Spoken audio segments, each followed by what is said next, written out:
This is Monica Perez, joined today by Antony Sammeroff, whom I met at a recent Union of the Unwanted.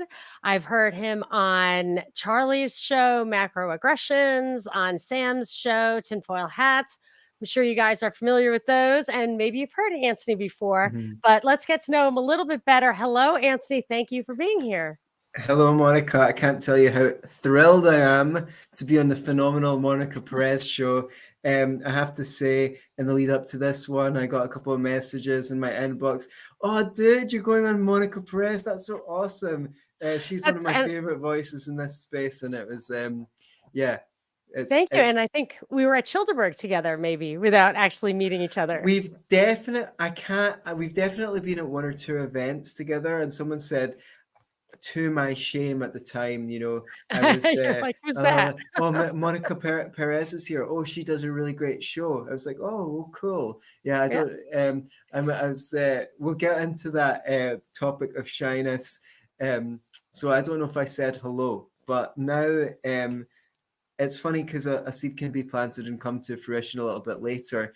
And I liked your vibe on Union of the Unwanted, so I'm glad to come here to I don't know. We'll find out to what. Yeah, we'll find out. So here's the thing. I've heard you talk. I got your most recent book, which I definitely want to talk about. Big No go. Pharma. Guess it quacks like a duck. I love it. It's also I think you can get the ebook at 7pharmamyths.com. Is that Yeah, correct? that's kind of like a precursor to it. It's like Okay. yeah, like it's like half of the book, let's say, Yeah. a teaser.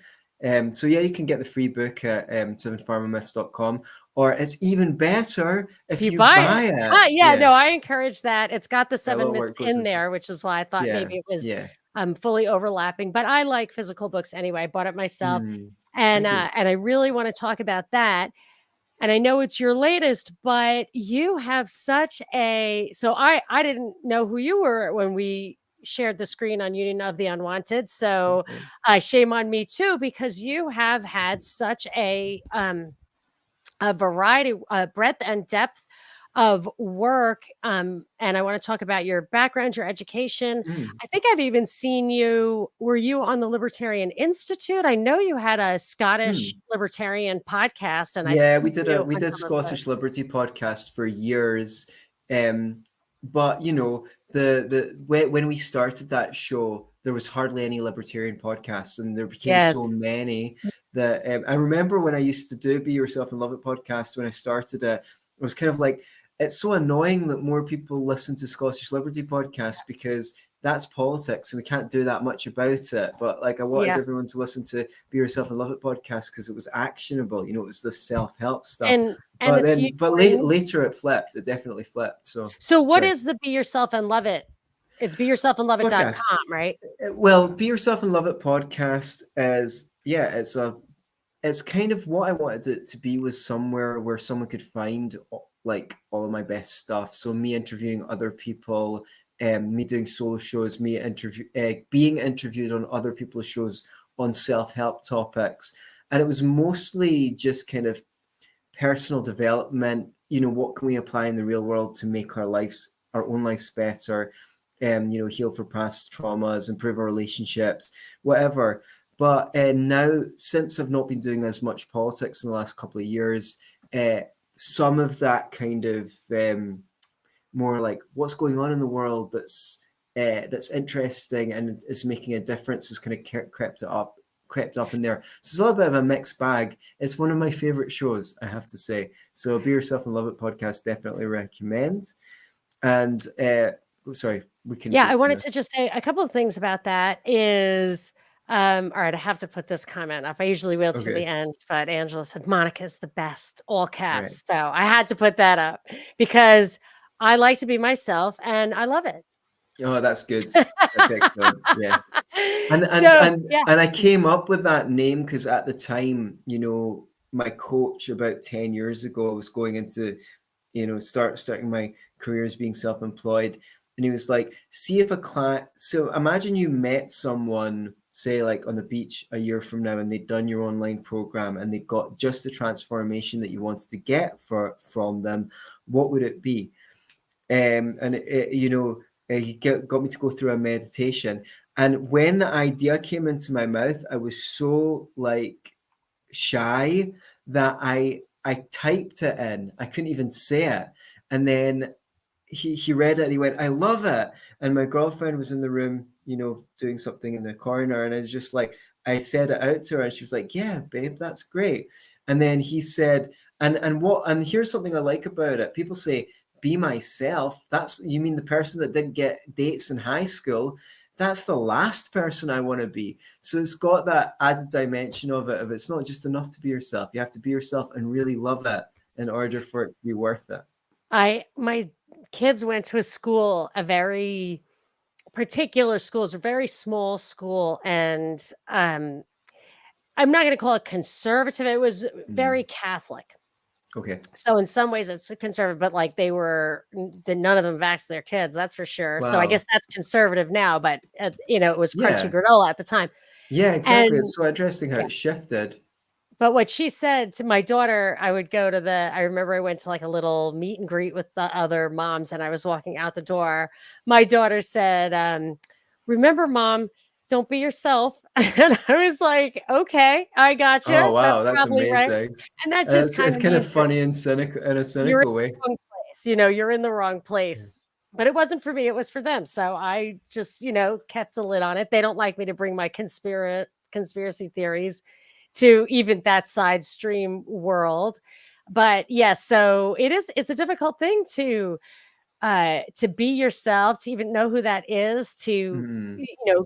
turn down the noise around you, and then to be happy with that. And anytime anyone tells me that they don't like themselves, I know a few people Oh, who say wow. stuff like that, that the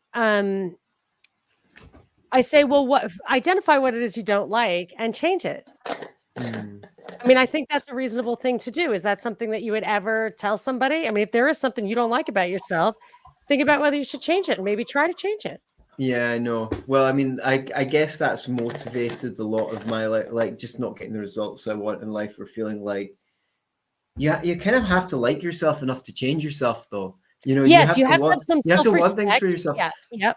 This is the difficulty with the filtration of, I mean, I've spent a lot of time in India. I love Eastern philosophy, but the filtration of it into the West is, oh, you should just accept everything completely as it is, and you should be happy no matter what. And that sounds good. But, you know, is it not nice to want something for yourself and then get it? Like, oh, wouldn't it be great if I could afford that car, or that I dream, or what? I know it sounds like a shallow thing. Oh, you could choose something more sophisticated. How about, I want for myself a really great group of friends? I don't just want to be, you need to love yourself enough to change yourself to get to the point where you can go into situations and make friends. So yeah, it's an interesting thing. But I think a lot of that dislike of self is really, I'm coming is something that is sort of received from the atmosphere when you're a kid. Like, you might get in trouble or be thought of as fresh if you're too self-confident, and you get all these negative messages. And the only way to like survive your childhood is to conform and agree with people around you that you're a POS, and then maybe you can survive childhood. But these defenses, even though they're unhealthy, don't switch themselves off when you get to adulthood, and then you actually need to do it yourself. Sucks Yes, to be you, I guess. yeah, I had quite a significant personal experience in that regard, which Mm, is I am the youngest of 9. I grew up as you know, not the center of attention, which is fine. I'm sure I mm, demanded enough attention, but it wasn't about me. It wasn't a mhm. Monica-centered household. And I had a lot of insecurities, and when you don't have a lot of money, like you don't look good, it's hard to have confidence, you can't get where you need to go, stuff like that. And I engaged in self-destructive behavior, and maybe that's how I got attention, whatever. But years later, I still like progressed academically and all that, but Years later in graduate school, a guy just he wanted to go out with me, and he wasn't exactly my type. But I was like, yeah, whatever, I'll go out with him. And I was my typical wild, out of control self. And he didn't care at all. He just was like, fine, get drunk, be an idiot. I don't care. Mm, I like you, whatever. mm, And mm. I ended up marrying this guy, Wow. and he's my husband. We're happily married. Wow. And I Very have to cool. say, his unconditional love for me Yes. Yes. completely changed that aspect of my personality. Yes. After a while, I just Yeah. stopped doing that. I just stopped Yeah. doing it. And I probably maybe slightly less interesting, but it's a lot easier to live with yourself Uh, when you don't wake up every morning thinking, what kind of a moron am I? And you're right. yeah. So be unconditional love can, or the lack of it, can Right. really impact how much you have to give to yourself, how much you are going to take care of yourself, I think. Yeah, and you get all these messages, especially from parents, and then later on from peers. Oh, this part of you isn't okay, and that, and you kind of edit them until one day, if you're lucky, you get in a relationship with someone who accepts you more than you accept yourself, and then you might be tentative or scared, and you let a little part of that show, and that person's like, "Oh, that's okay." Remember, I'm thinking back myself, maybe about 11, 12 years ago. I had a partner where, sometimes I'd want to say what was on my mind, but I'd literally freeze, right? So that's trauma. And at first you take it personally and think she'd done something wrong. And then I just say, no, no, like just kind of frozen a bit. I want to. And she's like, oh, okay, okay. And like would coax things out of me. And I think like most of my girlfriends did that in some capacity or other, like encouraged a little part of me out of hiding. And when they accept you for that, then you get to practice. And then you can become more of yourself and love it. I think, yeah. So it's kind of important for us to put ourselves in an environment um, where we're nurtured. Another thing that I would like to add to that is that oh snap, I had it a second ago and it was gone. Um, that yes, when you're unskillful with some part of your personality, you get negative feedback because you didn't Yeah, deploy it with enough definitely. confidence. And this Yeah. is one of the difficulties of assertiveness. People who don't give a shit just go and say what they think all the time, and no one Yeah. expects anything different from them. But see, when you're a people pleaser, you say your mind, people can smell that you're not that confident, and boom, they Yeah. challenge you. So that deters you from doing it in future. But what you need to realize is you need to persist, you need to commit, and you need to do it 3 or 4 or 5 times, and then you have follow through, and then you go, oh, what do you know? The ground didn't open up and swallow me. I'm actually allowed to make that slightly off-color joke, and people like it, or I'm allowed to be more assertive. I'm allowed to say no. I had to practice it, but now that I've practiced it, so that's another thing. We're not charitable to the fact that there's parts of our personality that are just in embryonic form and need some watering and development. And that's the challenge of social skills. Well, that's a funny thing that you should say, because I obviously love having conversations. I love chatting. I had a radio show where it was like the general public. It was like in your car, terrestrial radio, and people would call and be mean to me, whatever, because they weren't there to hear me. They were there to Right. hear the news, traffic, and weather, and it was very stressful. But now that I do a podcast where instead of being a push like that, it's a pull, and people just come if they want to hear. Yeah. I have made like genuine relationships Mm. in my life in this community, and I love it. And it's all based on exchanging ideas and mutual respect. However, when I am just at a party, a Mm-hmm. fundraiser, like people are Mm-hmm. always asking you to fundraisers. You don't really know anybody. You don't really have that much to give, but they're, whatever, little things, the kids, soccer, whatever. And I just have a terrible time, and I cannot, it's almost impossible for me to talk about stuff that Mm. isn't important. Mm-hmm. And when I talk about stuff that is important, it scares people. They don't want to hear it because they don't think I'm right, and they disagree on such a shallow level, a superficial level, that it's impossible to talk to them. If they were like a hardcore communist or something, and they wanted to talk about the origin of property rights, we could disagree and Yeah. still have a Yeah. good conversation. But it's just Yeah. stupid stuff. And so I can talk. It's not that I can't talk. I obviously can talk, but small talk, when you have a book Right. called like How to Make Small Talk, Yeah. I just don't know how to do that. I just don't know how. And I feel so stupid when Right. I overshare, or I'm like, I obviously don't have the same opinions as other people, and I worry what they think. Why I care. I don't know why I care I what they know. think, Yeah. but I do.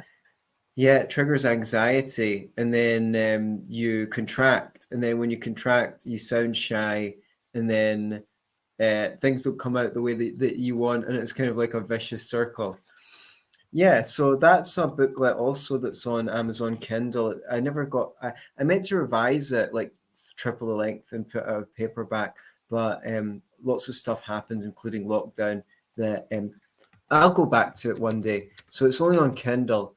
How to Make Small Talk. Do recommend. That was my what that came out of is me myself trying to get better to navigating social situations, and I did. And what I realized along the lines was there's a set of particular challenges that come up in social situations, and there are always more or less variations in a theme. So, but the problem was I couldn't pick out one thing and practice it in social situations because they're dynamic. It's like, when you're learning to drive, you can't pick one thing to focus on and only focus on that because driving's happening around you. So what I did in that period was I created a group on like meetup.com, and I started running a workshop called How to Make Small Talk. And what I did was I developed games to train on these particular things and um, particular skills. So they were really effective. They helped me as well. So then at the beginning of lockdown, I started doing one-to-one training and social skills coaching, and that was the easiest. That was the easiest coaching program I've ever sold, because if you had the problem, you knew right away you had the problem. Oh yeah, I get shy at parties. Yeah, of course, I'd like to do the. So yeah, And just for as by way of background, you yeah, are a psychotherapist, is that correct? yeah. Generally speaking, but you also Psychotherapist, do economics and talk liberty and other stuff. therapist, Yeah, counselor, call it whatever you yeah, want.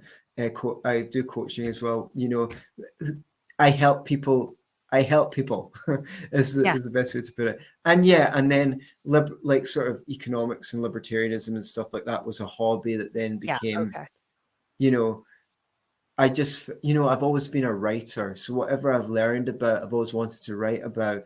Mhm. And that's kind of like, yeah, I don't know. I live a eclectic life, I guess. But we So, skipped yeah, go ahead, keep going. oh, what did we skip? Well, we skipped a little bit about your backstory. I feel like, there's so many different roads that lead Right. to who you are and where you are now, and I just find Oh, it thank you. fascinating. And, so I don't know if you want to tell us a Sure. little bit about your background, or we can, get to it Yeah, we later. could do that. So, okay. So we could say self-help junkie, maybe. I don't know. But I don't know if I could take credit for it, because it was just like, okay, so the potter's wheel I was spun in was a very, very negative environment. So I absorbed a lot of negativity, and I had this belief that, you know, it must be possible to be happy in life, and maybe if you worked at it you would be.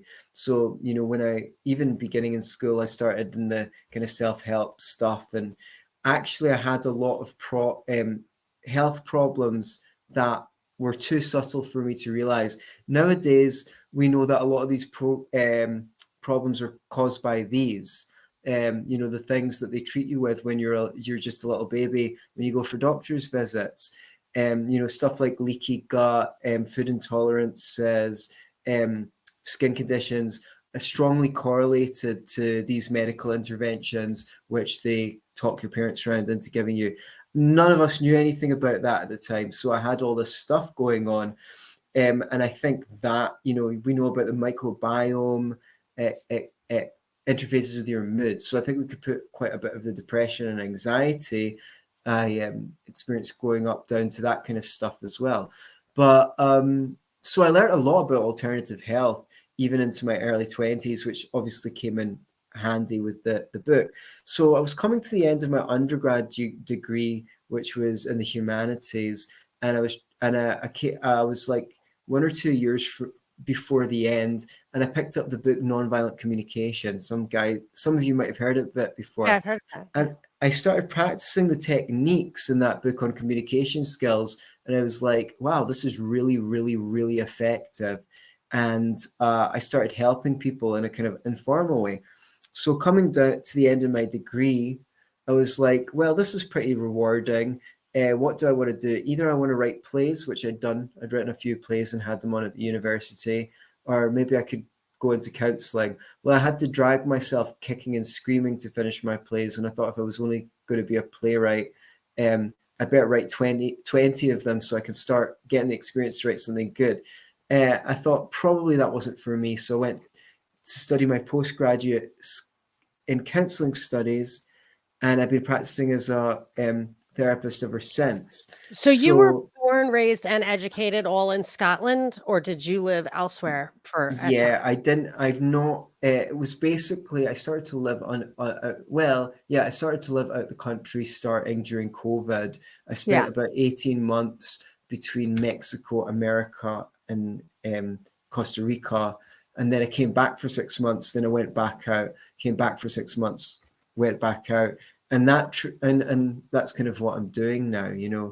A little bit of a more mobile life, and it's allowed me to, when I was traveling, when I was researching the book on Big Pharma, I got to meet different experts in different places and learn from them, and solidify my understanding. So, and So I'm you kind lucky of because I became a online like yeah, what was the word, a personality. personality in the libertarian movement.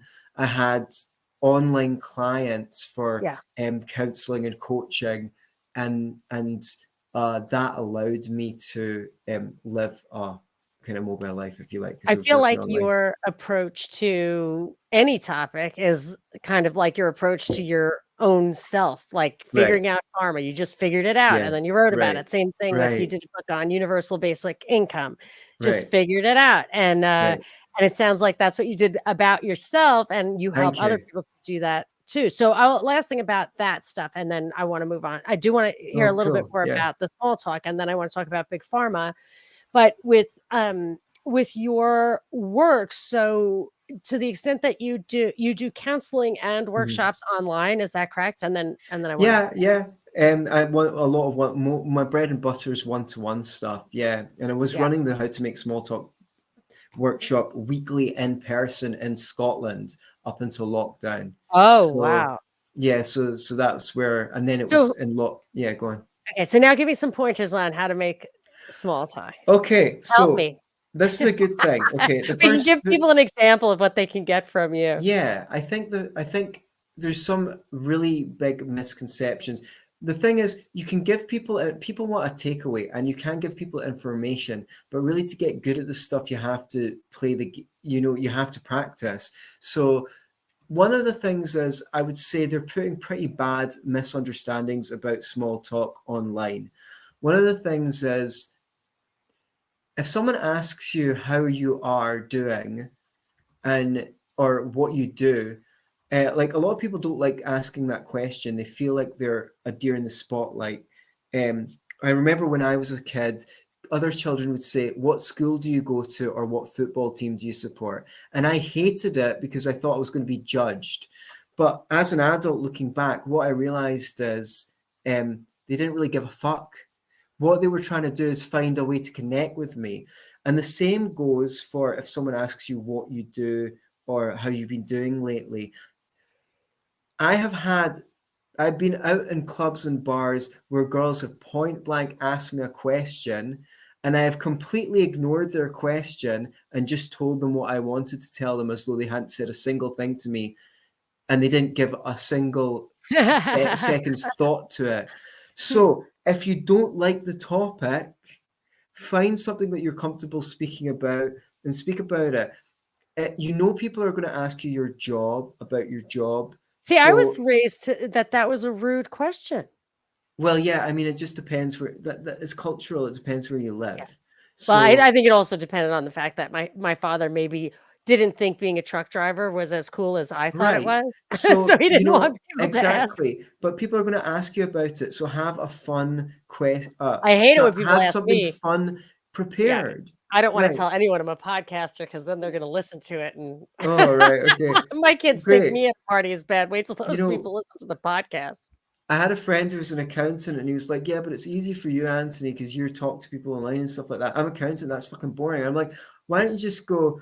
I'm an accountant. And it's really cool. I'm really looking forward to getting the third screen put in my office next week. You know, I've got two screens, but getting that third, and you know, or just something, you know, or sometimes, um, you know, people ask me what I do, and I can say, oh, I'm the guy who scrapes chewing gum from underneath Yes, I the could do seats that. at Yes, the, I could you know, definitely do that. or I I had a go, yeah, I tell, do something funny. people pay me to tell me about their problems or ask them to guess, and you know, turn it into a Ask game. them It's to your guess. job to That's a make it fun, great idea. right? That's a great idea. So the first thing is you don't need to talk about stuff you really, really don't want to talk about. You're entitled to change the subject. Two, if you go online and you say, "How do I get better in social situations?" They'll give you some really bad advice, and that is, people love talking about themselves. Yeah, Just I've heard ask that. them questions and Yeah, listen really well. That is that's really bad advice, because see, when you first meet someone, they're trying to find their feet with you. If you ask them a bunch of questions, they feel the way that you feel, like deer in the headlights. Am I going to yeah, be judged? So what I recommend people do is give them some material. Say a couple of sentences, and don't give short answers. If someone says, "Where are you from?" I can say, "Oh yeah, I'm from Glasgow. It's the biggest city in Scotland. yeah. But it's not the capital. Edinburgh's the capital. Edinburgh's a bit nicer to look at, but people say people in Glasgow are more friendly." There's so much someone can take that with. They can go, "Oh, that's funny, kid. Yeah, because my hometown has a rivalry with the next town, and they say we're more friendly," or something. Okay, so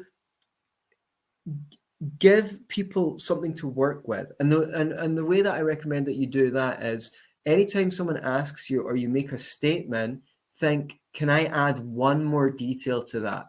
Let me add another Mhm. detail." And then add one more detail to that if you can, but start small. And look, you will see how much more alive your conversations become. So those are two good bits of advice. And Okay. third, it Yeah, doesn't have to be really, really interesting. It yeah. really doesn't. Because see, if you're always interesting and fascinating, you're putting a lot of pressure on other people to perform for And on you as well. And they don't yourself. like Yeah, that. that's what I don't like is that, what I'll end up defaulting to is trying to be entertaining, and that Right. is exhausting to me. People are either like, "This person's a narcissist," or they use you as a crutch, and they don't Mm-hmm. really like you, they just want you to be the one who's doing all the All talking. right. I've Okay. had that problem Been there. before, but I had a DM from somebody who wanted me to ask you a question. I have to Oh, remember nice. how it was put. Um, it was something to the effect of, uh, in social situations, so this guy has, all right. So let's say in social situations, you have people you like, people you know, and then there's other people, maybe at a work function, a Christmas party, or Mhm, whatever. The other people from the other department, or maybe you're snobbish and you don't like the mhm, secretaries and you're not a secretary, whatever. There's a bunch of people there you don't really care about, and maybe you don't even like. mhm. But you gotta, is it fake to go with a smile? I mean, if you turn your back on them or never get to know them, then it's awkward at the Yeah, next party. Like, how do you deal with the people you don't that's don't nice. really click with? Yeah. Well, there's different ways to approach this. You Even know, when in you're an being institution, you are gonna yeah, stay like a company. even when you're being authentic, you're being authentic in a context, right? And I think people would be surprised at how many people that they don't like if they were actually forced to spend a long weekend with them and overcome some challenge together. They'd see an underside of them that they really, really did like. And this is, always being represented in movies. Um, two cops get put together that don't like each other, and then by the end they're, Yeah, yeah, right, whatever. right, right. And it's true. If you spend some time with people, you usually start to find things about them that are quite lovable. So what should you do? Well, I mean, in many ways, I've come to the point where I don't want to. I worked more hard to learn how to navigate these situations, and sometimes I don't want to work that hard anymore. So I just respect my energy, and I don't like spend a lot of time and energy on people who, you ask them a question, they give you one word answers and things like that. It can be quite time consuming. But what I suggest is you have some like more fun. I'm sure I've got a video on my YouTube channel called You Should Ask More Interesting Questions. And that gives you an opportunity to see some examples of weird questions to ask. And one trick is not to even ask the question, but to say it. So like to say it to yourself and answer it for yourself. Like I remember once, this is before I really worked on this stuff. I was at a party and a girl asked, see if you guys could work with animals, what kind of animals would you like to work with? And I thought, I would never answer that. I would never have asked that question. I would never, like, that's so, or, imagine, someone says, if you were cryogenically frozen for 100 years, when you came out, what was the first thing you'd want to ask? I like to ask people, if you were a superhero, what would be your power? And if they like it, oh, no, approach two people and ask them, that are friends, what power would you pick for each other? That's And good. see what they say. But it has to be based on your personalities. And then you can play a little game. And who would your nemesis be? Um, what did you think of high school? Where did you hang out on the where did you hang out on the weekends when you were a teenager? Can you dance? Do you like sing? Do you like cooking? And you can answer the question yourself first to make it easier for them, and then make a couple of comments about it. I don't like cooking that much. I find it stressful. Sometimes when the meal's done, I really enjoy it though. I guess I like dishes that have tomatoes in them and are creamy. Right. You're making it easier for other people to talk. Now Monica Perez can hide behind um, her social skills, because if you Yeah. don't feel like talking about conspiracy truths, you don't have to. You My know, son gave me a great one recently, and he was just doing it sincerely. He wasn't trying to make small talk with me. We talked for hours. He said, and my daughter was there too, and he said, if you could overnight without trying, just wake up tomorrow morning and either know how to play a musical instrument or wow. know a language, which would you choose? And Oh, then those are both good. and then after that, you have to say which instrument or language and then why. And it was so fun that, and he wasn't trying to be fun. He was curious to know the answer. And I ended up saying, I'd rather have a language and I would learn Italian. Well, I didn't even Mm, think of that. And I was like, why? mm, Because Italy is so awesome. mm. And like, I mean, they just have the best food. And I just want to go hang out Yeah, there. It'd be great to speak Italian. And then he said to me, well, there's a hierarchy of yeah. I was just thinking languages, that. how easy languages are to learn. He's taking Russian right now, Right. but he said Italian is, I think, the Easy. easiest language to learn for people who speak English. So then I Right. was like, you could actually do that. Yeah. And now I'm thinking I might just do that. And Yeah. I'm not going to tell my husband so that one day I just start speaking Italian and he falls in Awesome. love with me all over again. Oh wow.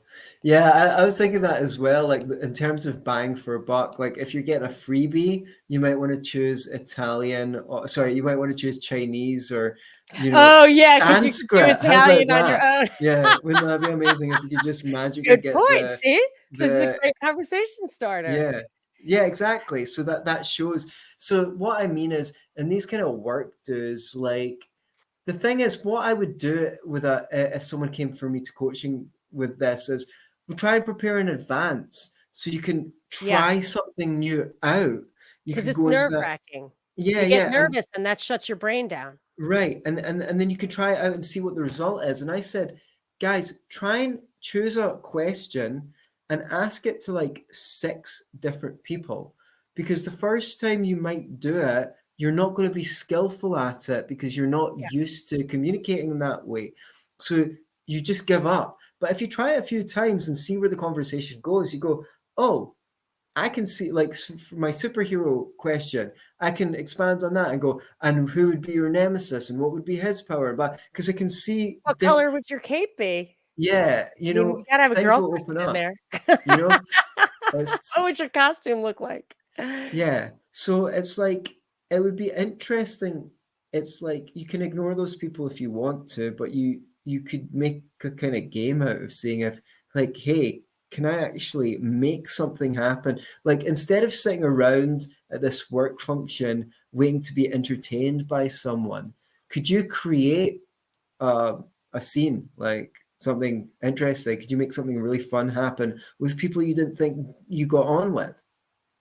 Yeah, I mean, you could even do it with the cape thing and just say, like, pick Mhm. somebody else in this room, and then let's go ask them, like, "And what superhero Mm, do you think that guy would that's pick?" really And then fun. That we is, could go yeah, ask him. yeah. Because I think that if you don't if you have that attitude in an institution where you're Mhm. gonna be for a while, people start to think you're a jerk, and Right. even if you're really not a jerk, and I just feel like socially it's expected to be a little bit superficial. Aloof, yeah. I Well, just if you're not if you can't connect with people because you only talk about serious things, which is fine with me, that's what I yeah, prefer, but I'm not really in an institution, and I used to be, and I wasn't great. I would just get nervous and drink, which is why I was such an idiot yeah. all the time. I think a lot of the time what jerkiness is like fear of getting into a situation where you feel uncomfortable, right? And maybe they feel on some level that they're not going to connect with you, and you feel like you're not going to connect with them. So everyone's kind of got their back up a little bit. And that's part of the function of alcohol, which is just to melt the barrier away a little bit. But what I found when I got better at this stuff, I still feel in every situation, social situation, I'm still learning all the time. But what I realized when I got better at this is I had more access to my personality in social situations.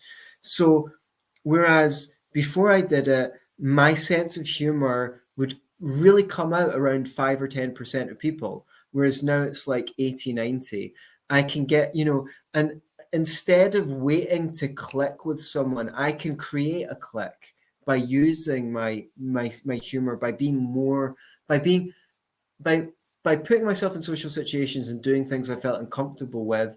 I became more comfortable being myself, and I became Got it. more Like, skillful at being myself. some people say fake it till you make it, but I think it's practice makes perfect. Yeah, exactly. I think And that's it's like, again, it's very much like driving when you first get out in a busy junction, you're nervous, you're freezing up. That's always happening to people in social situations. yeah. If you drive a stick, your teacher will say, don't jerk the clutch, nice and gentle. So it's kind of like that. Um, and you don't know how much you're jerking. So when you relax, and like I had the same sense of humor, but because I got to practice it with more and more people, I feel like I'm so much more sharp with a comeback now. And Interesting, I yeah. try and get that stuff out, see, really, I try and tease someone in a fun, friendly way in the first couple of minutes of meeting them. Like, um, because I feel like when people are familiar with each other, they tease each other, they make fun of each other, You do and have not to in be a, careful with teasing, it better be it fun. depends. It depends where you are and where you live as well. Like it's Yeah. very common here in Scotland. Banter is a big thing, Yes. and I find Yeah. it work pretty well most of the time in America as well. Yeah, But I think it if does, you but it's just you have to be a little careful. Some people really don't like it. People are right, sensitive.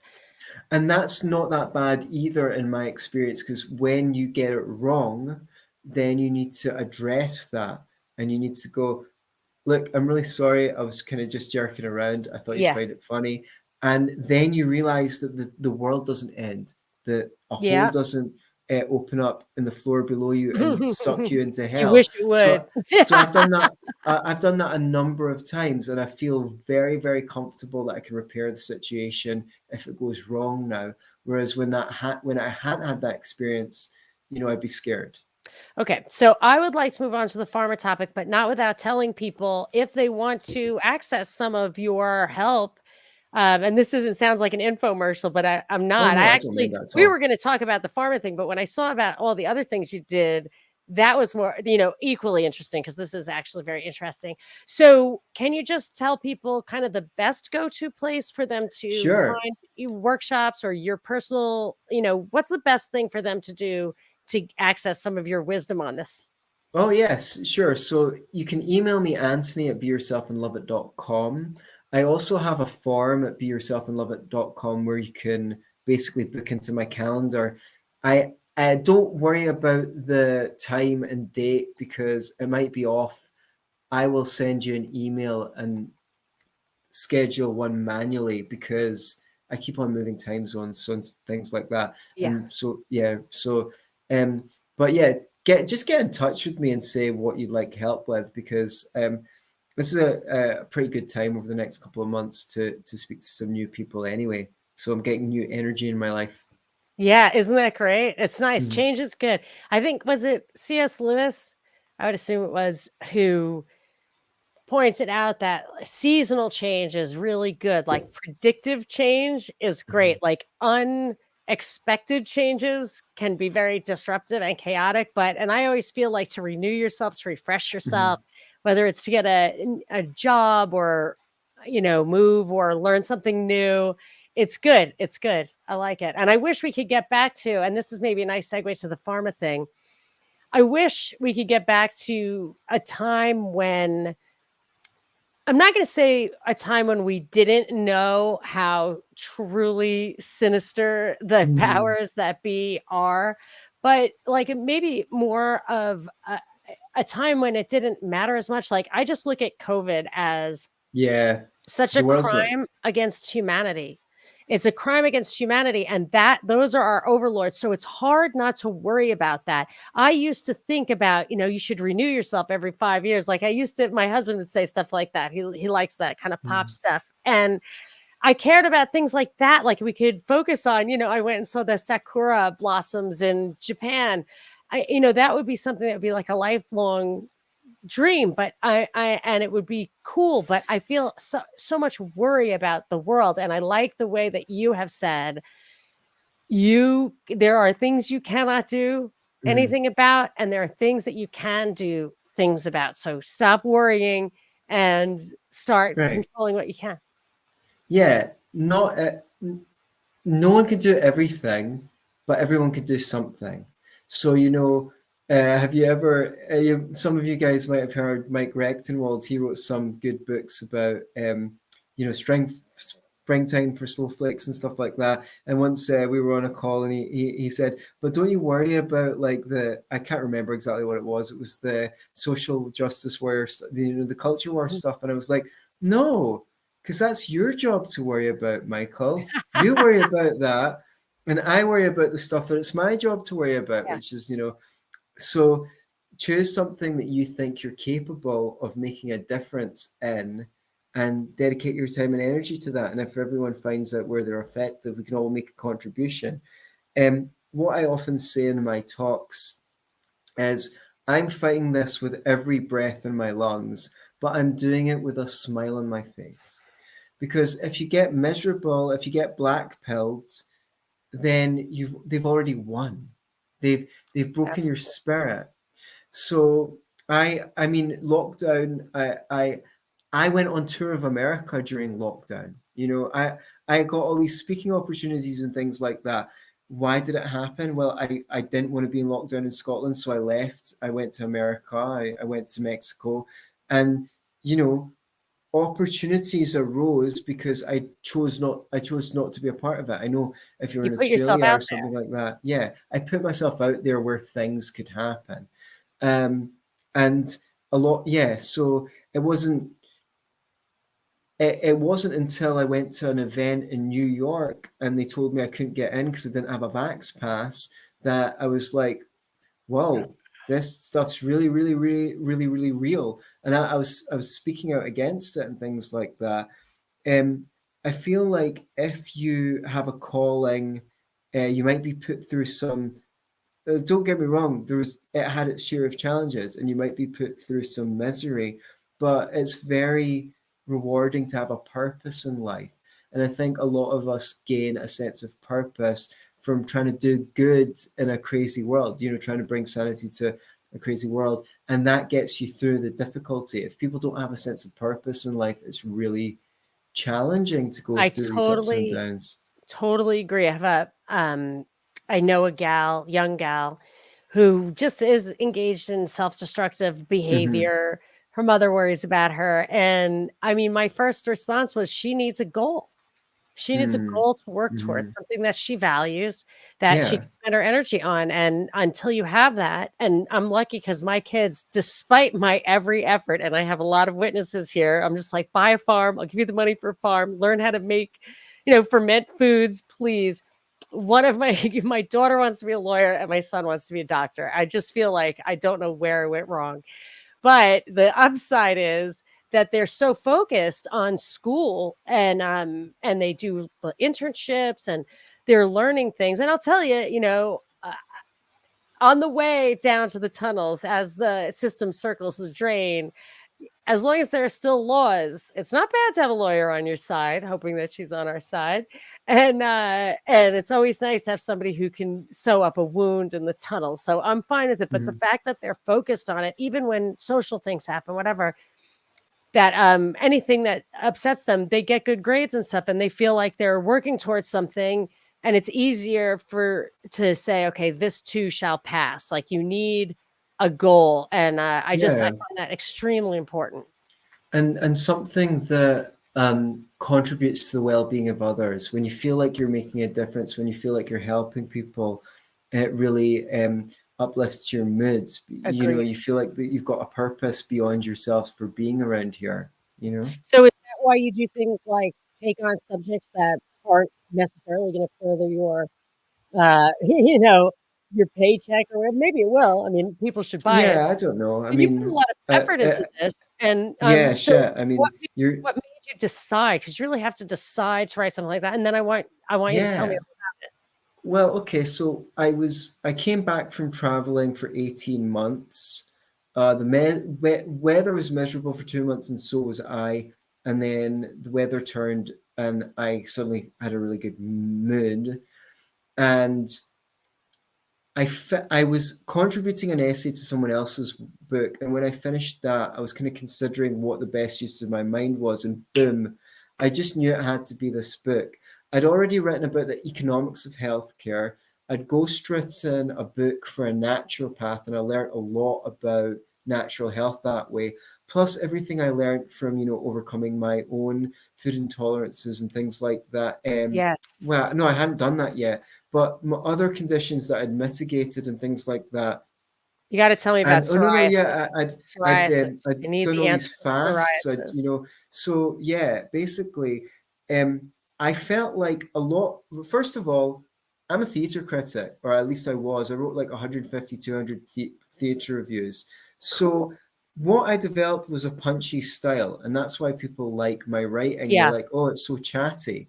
Now, most people writing this space are doctors, scientists, economists, people who are kind of boring, no offense. So, but they're like, what I wanted to do was take not just the sort of medical history side of it, the economic side of it, the natural health side of it, but kind of give a panoramic view, give a summary of everything that people needed to know to really get under the underside of it.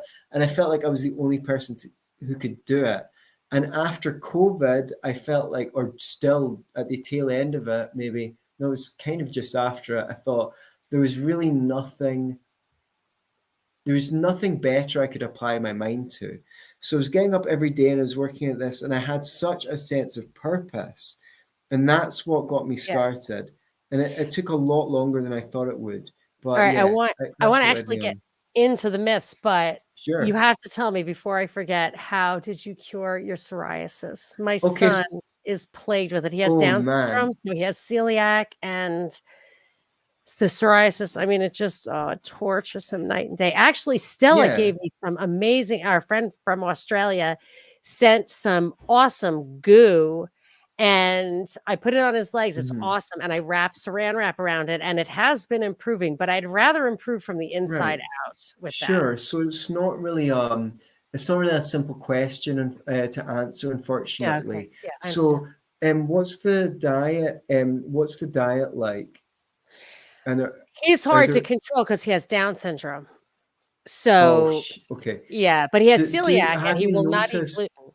right, he won't okay, so that's good. He stays Do off you gluten. notice do you notice when he has dairy that it has an effect? No, what I noticed about dairy is once we eliminated, Mhm. all grains Right. all grains, dairy was no problem. Okay. I believe sincerely that the dairy issue is 100% related to grains screwing up your, biome, but I have Yeah. no evidence for that, other than an definite personal Well, experience. yeah, I mean, it depends on the integrity of the tube, let's Yeah, say, after a and few and months without also grains and dairy, you can heal enough to eat dairy again, but I don't think you ever really should eat too okay, many grains. right. Well, I mean, yeah, this is a controversial point because the thing is, these injections have Right. casein in them, which is an ingredient that's in cow's milk.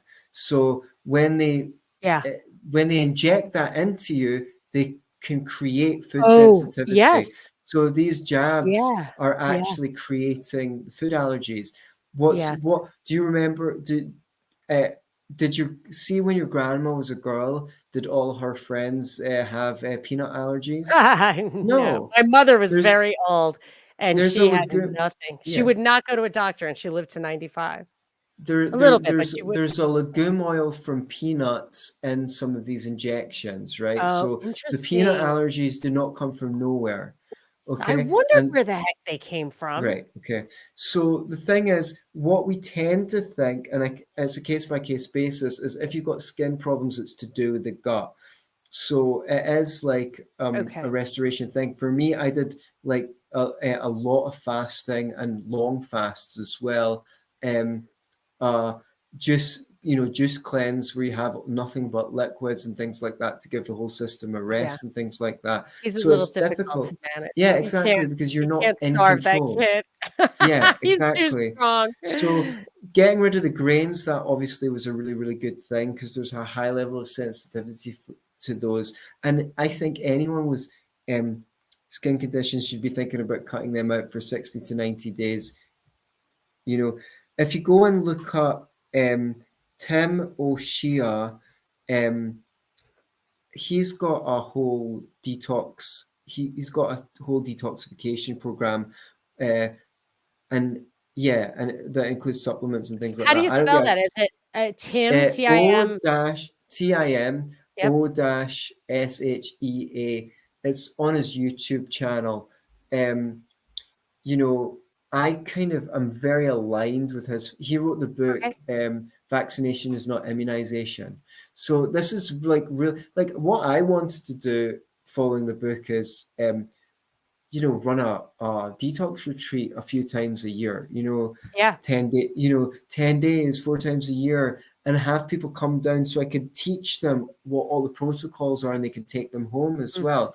But I would need to have a bigger profile and people need to get in touch and say, yeah, I'd love Yes. to come away for 7 days or 10 days or a fortnight to Yeah, that do would be that, very fun too. Yeah, Nice way, because nice I've learned excuse. so much and people can get firsthand experience of doing it though. So Okay. one day. So, yes, and when that day comes, you are welcome to come tell us all about that and Okay, spread the cool. word Yeah. here. Okay, so generally speaking, I wanna talk about how, um, it's pharma myths. So I personally, in my feeling, I'm not telling people I'm proving it. I didn't write a book about it at all. Mhm.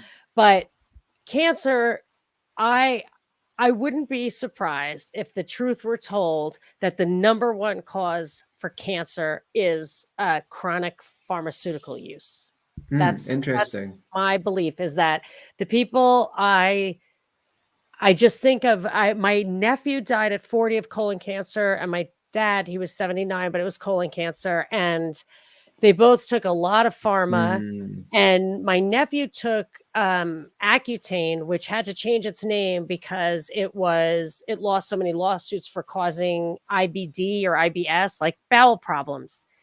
And then there's this huge spike in colon cancer among millennials, and I wouldn't be surprised if that correlates highly with some of these drugs or drug combinations. Like if everybody's on, Accutane and Prozac or whatever, maybe that's why they can do these studies, and it doesn't show that Accutane alone causes this, because maybe Mhm. it's a combo, Yeah, or the of course it opposite. is. So I was just Everything's a investigating a vaccine, combination.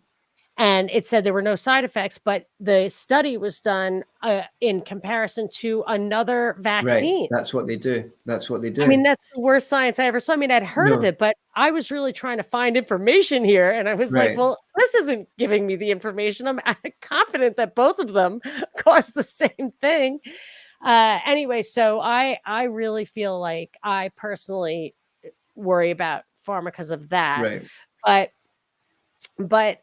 you bring up points about, it's not curative. It's a lot of it is just getting rid of symptoms. So I could give Right. my son a psoriasis pill, but it's got a Right. black box warning on it, a Right. black Okay. label warning, which means it can cause death. Like, I can't give him Right. that. Yeah, and it's they treat the patient while the patient gets sicker, right? So the thing is, why do we get sick? A lot of the what are taken to be symptoms of illness or symptoms of cure, right? So when you get a fever, your body's deliberately raising your temperature to increase the speed of metabolic processes and things like that. You might get ejections from your nose or other orifices, and that's your body trying to get rid of things that it doesn't want inside it. If you're low on copper, magnesium, if you're dehydrated, who knows? One nutritional deficiency can cause a cascade of illnesses. Do they check to see if you're nutrient deficient? If you're depressed, is it because you've got a Prozac deficiency? Right? That's a famous Liam Sheff line. You remember Okay. Liam Sheff?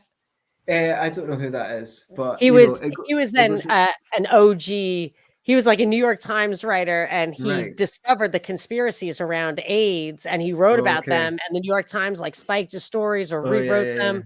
So he wrote yeah. this book about stuff like that, and then he ended up killing himself for, Oh, I think, a okay. chronic pain reason. But Wow. it's very, these guys, like, they disappear. But yes, so he would say that these are not, you don't have a Prozac deficiency, you don't need Prozac. Right. Okay. So the thing is, if your illnesses are caused by excessive toxicity in the body, which a lot of them are, or nutritional deficiencies, I mean, most people are now obese or let's say overweight and malnourished Yeah. at the same time. So no number of drugs is going to fix those problems. All you're doing is you're putting an additional strain on your kidneys and liver.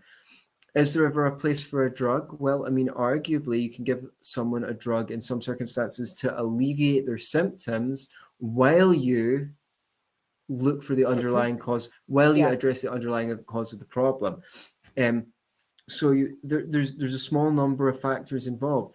Toxicity, I put them in two categories: metabolic waste, which is that your cells have to poop, and if your cells are pooping faster than you're peeing and shitting out the cell poop, then you're going to get sick because it gets backed up in the Yeah. cells, which is why you need to fast or go on a juice cleanse. Um, Interesting.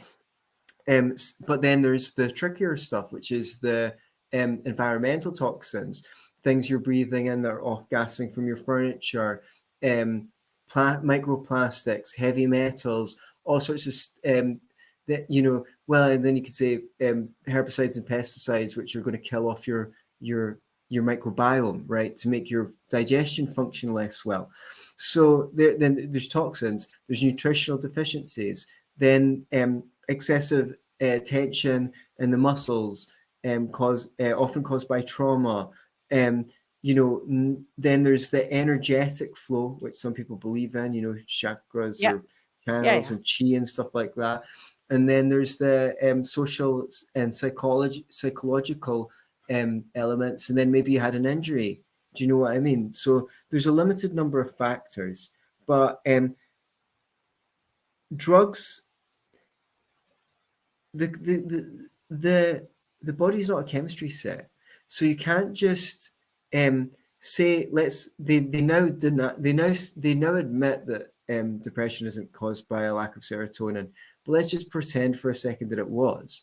When they give you that antidepressant, it can't just act on the serotonin in your brain. It must necessarily act on the serotonin which is used in your digestive system, and also the stuff that's used in your so-called immune system. So you can't. So the body's there. Oh, yeah. Mhm. There's a whole cascade of domino effects, and once there was I mentioned this in the book.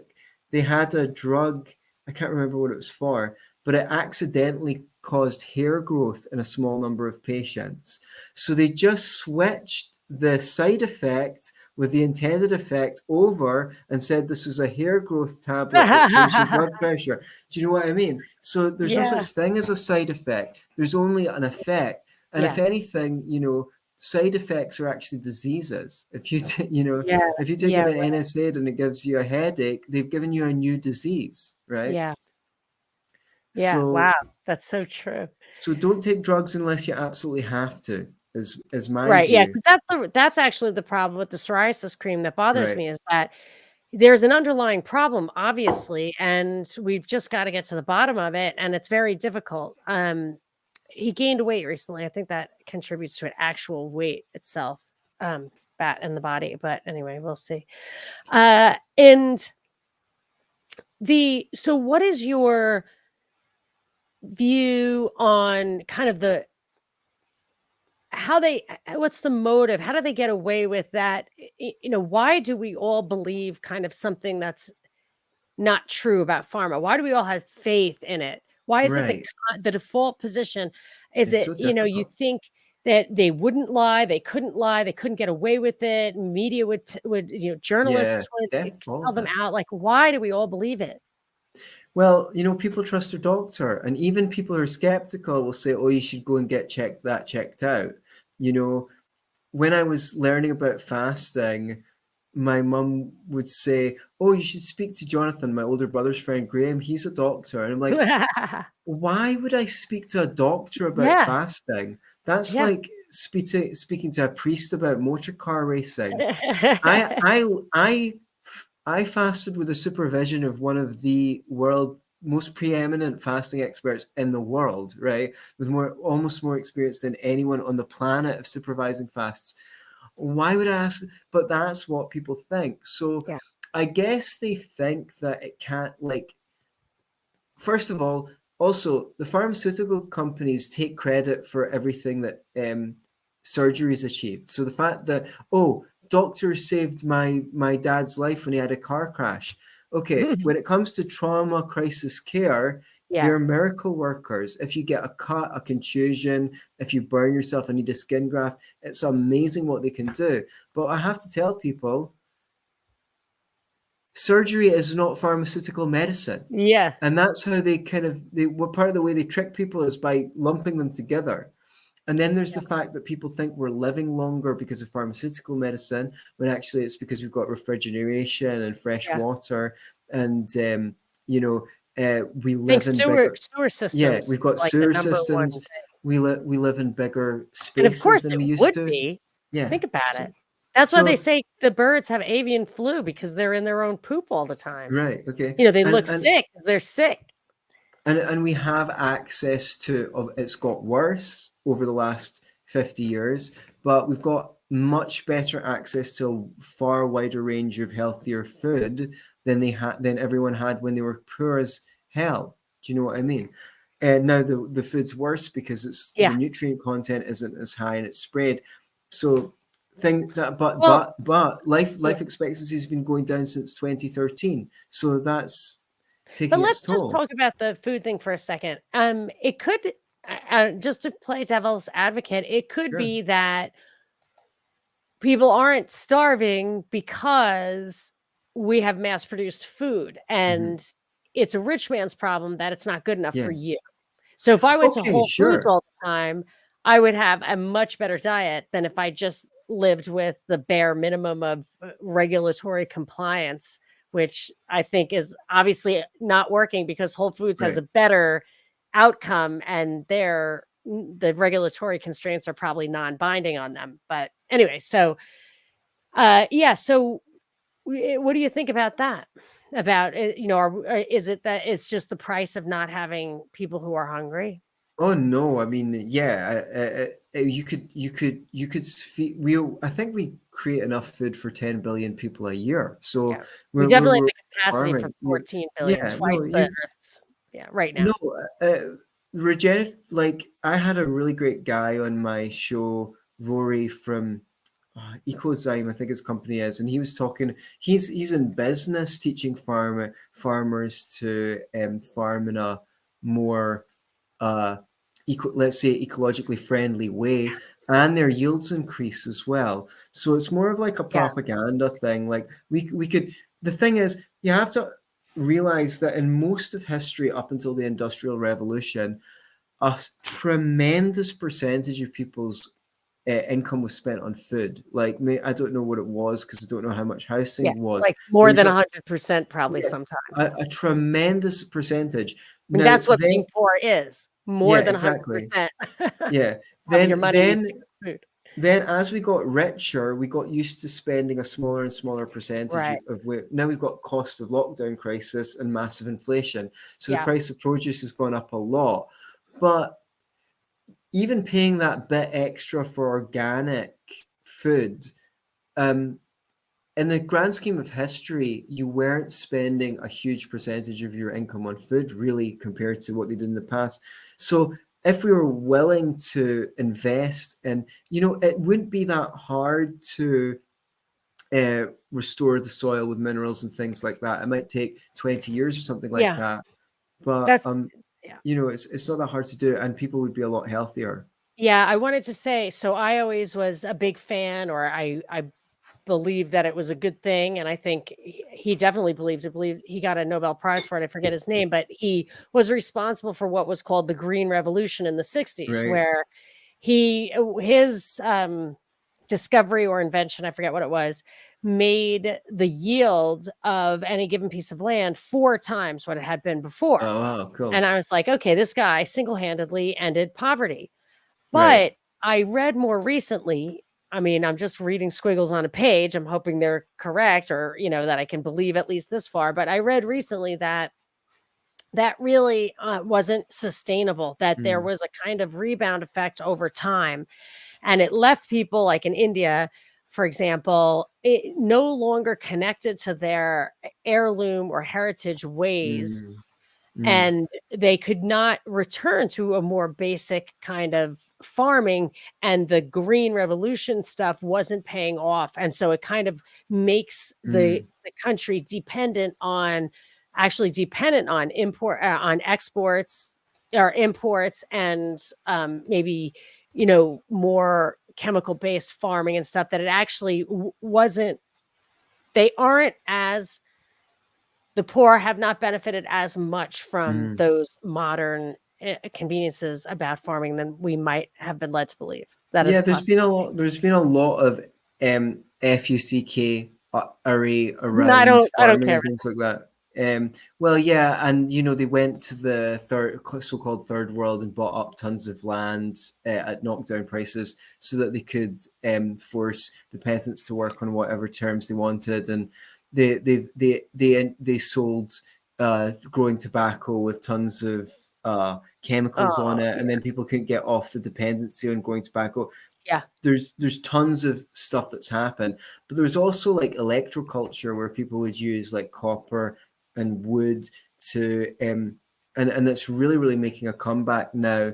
People are doing their own demonstrations where they treat water in certain ways, and there's intelligent ways of using water as well, where you only need to use 25% of the water, and all these technologies and things that, you know, are just not in public circulation anymore.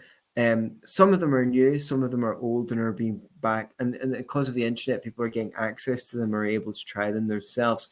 There are much better ways to farm. One of the things that happened with enclosure movements and things like that is the people who had the wisdom of having lived on the land for ages and ages were kind of dispossessed of the land, and people who didn't have the wisdom of the old ways and how to get good healthy crops in a sustainable way were no longer in control. It was like they've used the state a lot to put big agricultural companies in charge of everything when it comes to growing food. That's not necessarily what would have happened in a free market. Yes, that really bothers me when this stuff that absolutely would not happen in a free market are used to pillory Yeah, capitalism. that's what always I happens. That's the mean, game. I can't stand it. Yes, I can't stand it. And I heard someone recently mention that Big Ag and Big Pharma, there are some combinations where the same Sure. company owns both. And I mean, if it is an oligopoly, and I think one of the biggest kind of trust busting cases or whatever, I think was Archer Daniels Midland, which is a huge big ag company here, where some kind of collusion was afoot. And all I'm saying is if they're colluding, if there's a few enough players and they collude, they don't have to actually compete to give the even just variety, just general variety would be enough. I mean, but yeah, I definitely smell a rat. But there's also the FDA and advertising that seem to be captured. Hey, it's a medical mafia they've got. I mean, I knew a guy, he was in Maryland, again, fasting people, and the Maryland Medical Board came to him and said, you're practicing medicine without a license. So he wrote to them and said, according to your own guidelines, practicing medicine is prescribing, treating, and diagnosing, or something, prescribing, diagnosing, and something else to do with pharmaceutical medicine and surgery. And I'm not doing any of those things. And they were like, well, people are coming to you and getting better, so you're practicing medicine. So we got to shut you down. And he told me, he was like, I had one of these moments of clarity earlier on, a bit later, when I thought I should have said, well, if people are coming to me and getting better, I definitely am practicing medicine. Yeah, exactly. I was on the phone to another guy who cured himself of colitis, and his doctor said to him, how come you're getting better and all my other patients are getting sicker? And he said, well, that's because I don't take all your poison chemicals, drugs, doctor. Oh, ha, ha, ha, ha, ha. They were laughing. And eventually his doctor told him, look, off the record, I support what you're doing. I think it's fantastic. But I am actually at liberty to tell my other patients with colitis about it because I'm liable, right? So it really is a medical mafia. They're so limited in what they can say. What's I'll this read this beautiful book. book? It's a book called Global Censorship of Health Right. Information, Oh, and wow, the yeah. subtitle is The Politics of Controlling Therapeutic Information to Protect State-Sponsored Drug Monopolies, and the author is Jonathan Emord, E-M-O-R-D. I've tried to contact him many times. I've Yeah. never gotten through, but he was the lawyer who argued in front of the Supreme Court that the information should come out that folic acid Right. prevents spina bifida. Right. And they did not, Right. he finally won the court case because the FDA would not allow people to say Right. it. That's And right. they won the court case, and he had to sue again to get it enforced because despite losing in the Supreme Court, they continued to prosecute people for censoring this and for not censoring this information. And Right. there were real babies born with spina bifida I know. who would not have been. And now it's de rigueur. Every pregnant woman takes folic acid. Right. And, that's just one example of Yeah. a non-pharmaceutical, which is a nutrition-based treatment. Now, Yeah. there are reams and reams of studies demonstrating that nutrition-based protocols work to reverse all sorts of diseases. The problem is when the doctor goes to find out what to prescribe, they go into a computer with a database, and guess what? None of those are in there. And even if they were, doctors aren't actually legally allowed to prescribe anything but surgery and pharmaceutical medicine. So one, their hands are tied, and two, they don't even want to know about it because it creates Yeah. too much responsibility for them. And they don't learn about nutrition in school. And I'll Mhm. give you a really good example that happened to me personally. I get cold sores on my lip. They're disgusting. I would get them every month for my entire life. Finally, I discovered Right. Valtrex, this Okay. amazing drug. I would take. You have to take 3 huge pills, in the morning and then again in the evening. It's like 6 different pills. God, get out of here! Ugh, my dog. Anyway, there's someone at the door. So you would have to take all these pills, and the generic didn't really work, only the brand name. And I think there's something like Right. $30 each.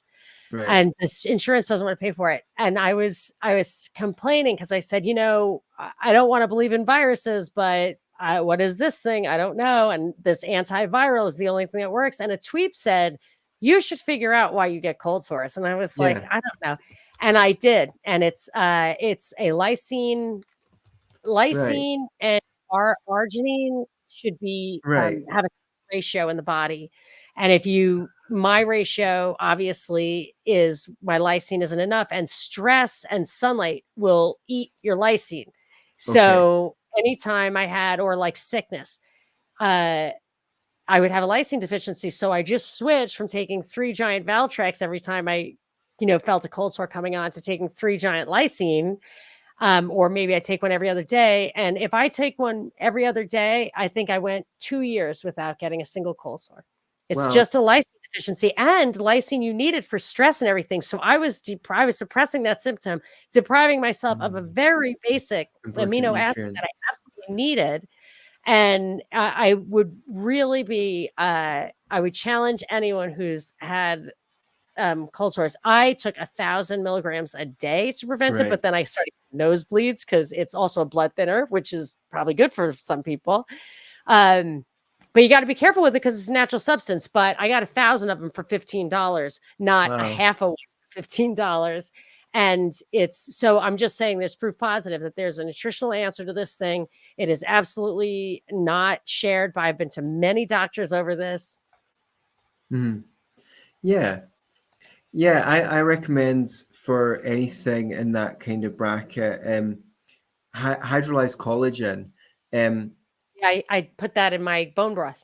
Right. Okay. So, you can hydrolyze collagen for cold sores or other symptoms and Oh, really? I didn't know it was other for muscles. organs It's probably because loaded with lysine.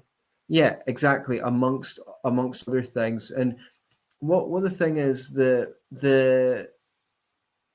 scientists were really clever, and what they did was they took the peptides and cut them into smaller I pieces, figured they were so they're just more using lysine. so Yeah. so they're just more bioavailable, So people used to boil up chicken feet or something like that to get collagen, but the hydrolyzed collagen is just like so much more absorbable by the body because the scientists did Yeah. a really I actually think it improved my complexion quite a bit when I started yeah. taking I mean collagen that's because it's what what you need, right. and Yeah, it's what your skin exactly. needs to stay They plump. started doing it out there in the East for cosmetic reasons to make their skin look better, and then they discovered that it actually treats quite a lot of diseases as well. So, it often now gets used for those. So yeah, cool. Probably I always saw it as a collagen deficiency, but you've got even more specific than that. So It could be. And actually, I caught my son using protein powder. He's like working mm, out a lot. He's like, "Mom, you're wrong about this." And I just read you really should do it with there's another, is it another word for it, or is it another substance? It's the collagen peptides, and then there's, oh, just gelatin.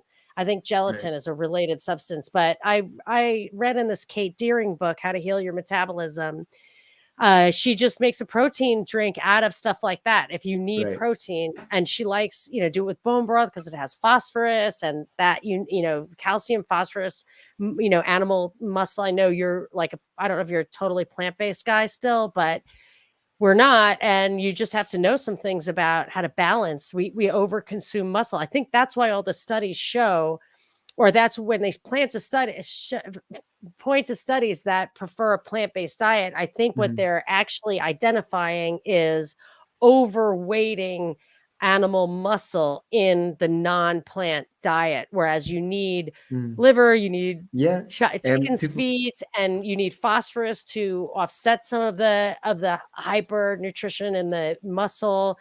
That's a book I recommend to you, although Sure. I know there are different philosophies of nutrition, but it's called How Sure. to Heal Your Metabolism, and it's by a woman named Kate Deering, Deering. She's in the realm of Ray Peat was a health researcher who's controversial, and he was originally labeled an absolute conspiracy theorist because he said, "Do not eat seed oils." Right. And now I would say anybody who really looks into it will say seed oils are not, generally speaking, a great basis for your diet. Yeah. A lot of stuff is coming to light at the moment. Well, I mean, there's let's say there's a lot of fertile ground for debates at the moment on all things nutrition related, and it's kind of in some way good that people are going at each other hard, because maybe through it that we'll be able to filter out some answers. Um, but yeah, I mean, if you're going to eat animal products, organ meats have got nutrients in them, things like that, and these things could be used as medicines for specific conditions. Um, so yeah, I mean, so it's everything is context related. Yeah, and actually, now that we're talking about it, and I see JC has a comment here. It says, so many symptoms are caused by lack of collagen in the modern diet. It's great for skin problems, digestive health, joint health, and so much more. Maybe, I mean, it's hard for me to take things away from my son, but Mm. um Yeah, it's not hard for me to give him things. So I could supplement. He loves bone broth, and I right. imagine if I gave him bone broth, and it's just so easy to stir in collagen or gelatin into the bone broth, It might I help get with the sick as integrity well. of the gut. Yeah, it's something that might help with that. I can't give any guarantees.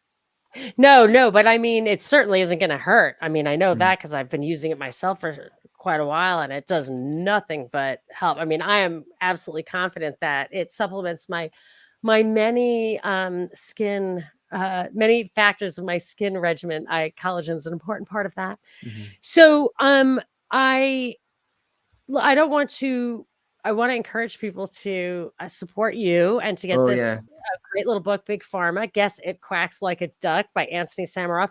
But I don't want I hear to. the author's a genius. Yeah. He is. Well, he's certainly uh, what would you call, well, my mother would say a renaissance man, somebody who knows a lot about a lot. I think um, it's, you're an autodidact for sure. You obviously Mm. taught yourself a lot of this stuff, but Mm. I don't want to leave this topic or wrap this up without making sure that we've covered what you think are kind of the most important things for people to know, both about this topic and about yourself. Okay. I was born of a swan that fell from a meteor. That's like no. That comes from One your of the. theater background, Okay. Yeah, could right? do. Does it not? Yeah, one could say so. Um, what I would say is the body is intelligent in what are mostly taken to be symptoms of disease are the body trying to clean itself or figure out how to compensate for some dysfunction, which is why pharmaceutical medicine can never make us healthier. You can maybe use it to mitigate your symptoms while you get to the bottom of whatever's going on and comfort yourself, but it's not on loan going to make you healthy, and soon you'll be on 2 pills and 3 pills and Lord knows. So yeah, as you said, um, I don't. It's just part of the general wave of toxicity that's been foisted upon us. So about me, I'm a cool dude. I run Be Yourself and Love It podcast. It's one of my favorite shows. If you want to work with me, if you think that you've got some goals, or you would like to experience someone being able to help you understand yourself so that you come alive again and are resourced in meeting the challenges of your life, I'm pretty good at that kind of thing, and that's what I do for a living. You can email me at Antony@beyourselfandloveit.com. I'm very grateful to have been a guest on the phenomenal Monica Perez show, and I hope we can do this again sometime. Thank you, Anthony. I will just say I do make a point of having a conversation and trying to do things that other people haven't. So I heard you. I've listened to you on tinfoil hats and macroaggressions. So I will put those links to those shows in the show notes, because you really do really get into the Yeah. pharma stuff, so people can get a little bit more from that. And I would certainly say that now let me see if anybody had any. So next time you have a workshop or something you want to talk to us about, Yeah. I mean, Well, why you don't have you get so us in touch? Okay, people out there, if you would like small talk workshop, email me, Antony@beyourselfandloveit.com, and we'll run one, or get in touch with Monica and we'll run one. Okay. I And we can actually take that from may. there as well. Yeah, I actually may. How many people would you need to do it? It's a small number of people is good, because people get more attention. If there's lots of people, we can split it in two. We can split it in three. Okay, that sounds good. Yeah. I just figure, I could probably personally gather together Oh, a handful that'd be of awesome. people Yeah, to start that'd be with. cool. So let me check Okay, that out. let's do Okay, it. so let's stay in touch. I'm going to post this, all the, links to your stuff on the Monica Perez show, and we'll talk soon. Maybe we'll gin up one of those workshops. If you are interested, you can, Antony@beyourselfandloveit.com is his email address. Mine's Monica Perez show@gmail.com. And until next time, thanks everyone for coming. And thank you, Antony, for coming. And don't hang up. I need you after we're Okay, out. cool. So hang on just a second.